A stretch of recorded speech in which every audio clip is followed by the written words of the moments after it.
I got genuinely excited when I saw the press release announcing this new watch. Maybe a few years ago I wouldn't have, but the more watches I get to play with, and the more I experience the watch industry, the more interested I am in what smaller brands can do, and especially at a relatively affordable price. This is the Tutima M2 Seven Seas with the Signal Orange dial. The M2 Seven Seas has been around since 2016, but only with black and blue dial options. This summer, the German watchmaker released two new dial colors, yellow and orange. Yellow is just fun and summery, and it looks good. Orange actually has some functional applications in diving. It's one of the most visible colors at depth. Check this out.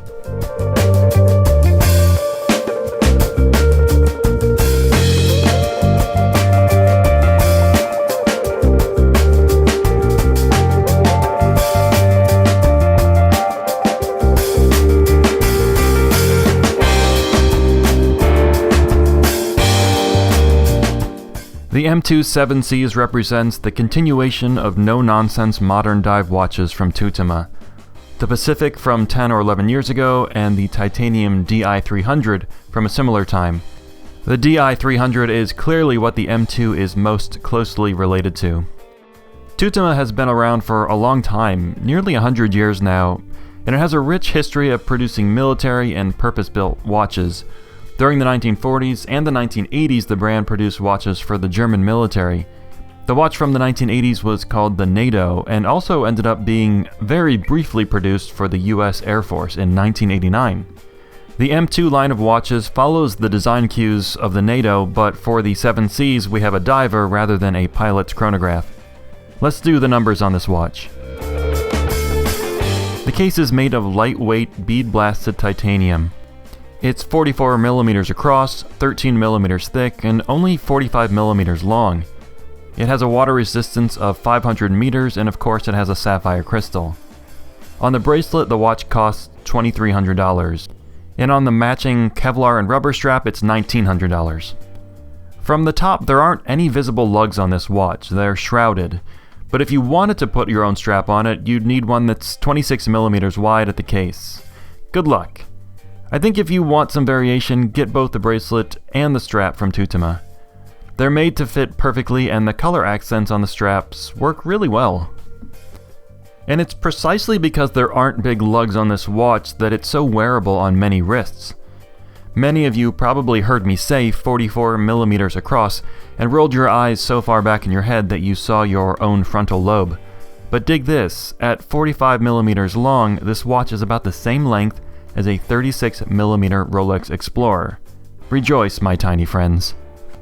By comparison, here's another 44mm dive watch, the Panerai PAM 111. Same diameter, but at 53mm long, it's 8mm longer than the Tutima. It's also heavier since it's steel rather than titanium. Now, this watch might not be your style, but if your wrist is larger than 6 inches, you can wear this. And because the Seven Seas is made of titanium, it's light enough that, even though it's wide, it's still very comfortable. I think the watch looks pretty damn good on my 7-inch wrist. And I don't just mean the fit, I'm very into this aesthetic. Let's start with the case and bracelet. This is a very German look. The lugless or shrouded lugs with the rounded H-link bracelet, this is a combo common to both Tutima and Sinn, and for decades. It's a style that I instantly associate with tough tool watches and their cult followings. The look is probably an acquired taste, and I done acquired it. The bezel shape and its grips are not only functional, but provide a much more interesting look than a standard coin edge bezel that runs all the way around. And like any proper dive watch, the bezel is unidirectional, and like some proper dive watches, it has 60 clicks. Moving inwards towards the center of the dial, the first element is the angled chapter ring, and on it are printed markers and hour numerals. A chapter ring like this is something that many watches don't have, and I don't miss it. But when I see a watch that has an angled chapter ring like this, it makes a big difference visually. It's not all that useful, but I think it looks cool. The dial hour markers and hands are filled with superluminova, and so is the bezel pip. At 3 o'clock are the day and date windows. For daily wear in my life, a date is useful. A day, though, doesn't do anything for me. Maybe if you're on a dive boat for weeks at a time, sure, I could see that, but That's not my career path.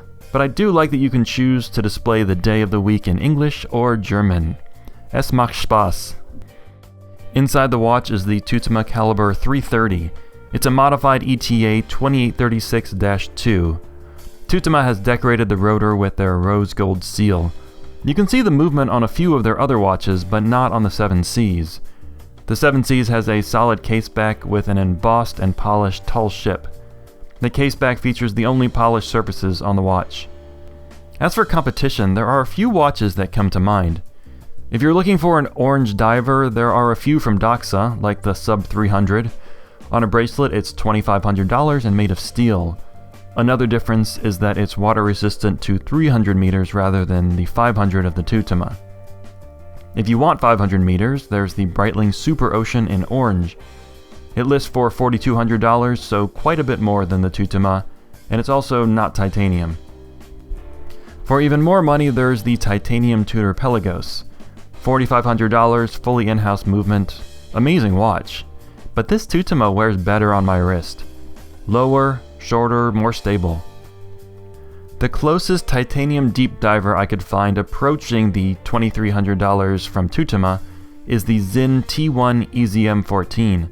It's rated to 1,000 meters of water resistance, and it's $3,500, so over $1,000 more expensive than the Seven Seas. A watch like this M2 Seven Seas triggers a part of my watch nerd brain.